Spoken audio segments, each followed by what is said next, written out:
Jay dan kawan-kawan kembali harus menerima hasil buruk saat melawan Genoa, sebab di pertandingan tersebut Venezia harus menyerah dengan skor 2 gol tanpa balas. Tapi menariknya 2 gol Genoa tersebut tidak didapatkan dengan mudah. Mereka dipaksa setengah mati berusaha memecahkan tembok pertahanan Venezia. Sebab Genoa harus menunggu hingga menit 82 untuk mencetak gol pembuka dan menit 86 untuk gol kedua. Dengan hasil ini membuat posisi Venezia berada di peringkat 19 dengan 16 poin, mereka terpaut 5 poin dari batas zona aman. Sementara itu penampilan Jay di pertandingan melawan Genoa mendapatkan rating 6,4. Jay yang bermain 90 menit mencatatkan 9 kali membuang, memblokir 1 kali namun dilewati lawan 2 kali. Melakukan sentuhan 50 kali, operan akuratnya mencapai 71%, umpan panjang dari 7 percobaan berhasil 2, duel di lapangan 3 kali percobaan menang 1 kali, duel udara 6 kali percobaan menang 2 kali, dan Jay kehilangan penguasaan bola 11 kali. Seperti inilah komentar fans Italia. Kami punya Villa, Kande, Saint-Étienne, dan setiap tendangan sudut kami berisiko terkena serangan balik, sesuatu yang memalukan. Menurut saya yang layak diselamatkan adalah Stankovic, Caviglia, mungkin dan hanya beberapa lainnya. Genoa mengganti pelatih dan berbalik arah. Venezia bertahan dengan yang ada dan tenggelam, tapi itu sudah tertulis sejak Agustus. Pada hari Minggu tidak ada yang harus pergi ke stadion untuk melihat tim yang selalu kalah, boikot stadion. Semua sama saja, kamu bermain dan bermain, tapi tidak mencetak gol, lalu di akhir mereka yang mencetak gol, betapa melelahkan. Betapa siksaan yang luar biasa, aku merasa mual. Terima kasih manajemen, sudah jelas bahwa Serie A tidak menarik bagi kalian. 0 perencanaan, 0 investasi, 0 dari 0. Saya hanya merasa kasihan pada satu orang. Anak saya yang berusia 10 tahun yang selalu mendengarkan kalian di radio, tetapi kalian tidak pernah memberinya kepuasan. Cukup. Kita ditakdirkan untuk kalah semuanya. Di depan tidak ada siapa-siapa, inilah tujuan manajemen. Tidak peduli dengan para supporter dengan jersey dan membuat para pemain muda yang tidak bersalah merasa seperti orang bodoh.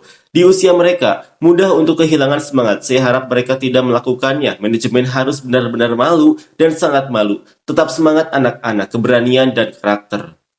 Jelas ada sedikit kekurangan kualitas di lini depan, tapi bagaimanapun juga kami memainkan 75 menit yang bagus. Saya tidak ingin mengkritik siapapun dari 13 pertandingan yang tersisa. Secara pribadi saya masih percaya, mungkin saya hanya seorang pemimpi, tapi kita masih bisa kalah 5, menang 6, dan meraih 2 hasil imbang. Selamat atas tim yang telah kalian bangun. Yang seperti kalian katakan sedang menunjukkan bahwa mereka pantas berada di Serie A. Berhentilah mempermainkan para supporter dan menghilanglah dari Venezia. Saya sudah muak dengan penderitaan ini. Sulit untuk melakukan lebih buruk daripada 3 tahun lalu, tapi kalian berhasil, hebat.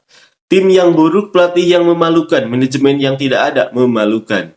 Dan sementara itu kita sudah mengalami 3 kekalahan berturut-turut. Akan menyenangkan juga jika bisa menang. Mengenai hari ini, saya ingin bertanya kepada pelatih degradasi, bagaimana mungkin melakukan babak kedua seperti itu? Sebuah manajemen yang telah berjanji untuk tidak mengulangi kesalahan yang dibuat setelah pengalaman terakhir di Serie A. Dan memang mereka tidak mengulanginya. Mereka malah melakukan yang lebih buruk. Jauh lebih buruk. Kita harus objektif. Kita tidak cukup baik untuk kategori ini. Lebih baik Serie B daripada Serie A dan kalah di setiap pertandingan. Tidak ada yang bisa dikatakan tentang usaha dan kemauan para pemain ini, tetapi skuad ini jelas merupakan skuad Serie B. Betapa malunya menjadi bahan tertawaan semua orang. Masalah besarnya adalah kita tidak mencetak gol, tidak mungkin tidak melakukan apapun untuk mencetak gol, lalu menyia-nyiakan kesempatan. Para penyerang saat ini sudah tidak ada lagi. Terima kasih manajemen, kalian jelas berhasil memperkuat tim di pasar transfer Januari. Sebuah tim yang sedikit kesulitan, kalian memenuhi setiap janji. Memang benar, kali ini dibandingkan dengan 3 tahun lalu, kita jauh lebih siap. Sejak kalian ingin menjual selama beberapa tahun, silakan lakukan itu segera. Cukup, musim ini adalah penderitaan tanpa akhir. Mungkin di masa lalu kita pikir kita sudah mencapai titik terendah dengan pemilik tertentu, tapi ternyata kita berhasil menggores dasar barel dan melakukannya lebih buruk. Betapa memalukan dan betapa kurangnya rasa hormat terhadap setiap supporter yang mendukung kalian setiap minggu, bahkan setelah semua kekalahan memalukan.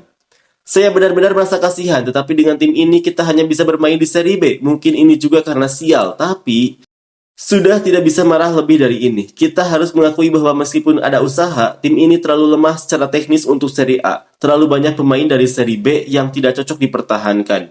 Selama 50 tahun saya mengikuti sepak bola. Saya tidak punya ingatan tentang tim seburuk ini di Serie A. Ini adalah penghinaan bagi sepak bola. Lalu datanglah orang-orang yang mengeluh bahwa Super League itu tidak adil. Saya harap tidak akan pernah lagi melihat tim seperti ini. Semuanya sudah tertulis, kita akan selesai di posisi terakhir dan kalian akan lihat mereka akan memberi kita sedikit hiburan dengan beberapa kemenangan yang tak terduga.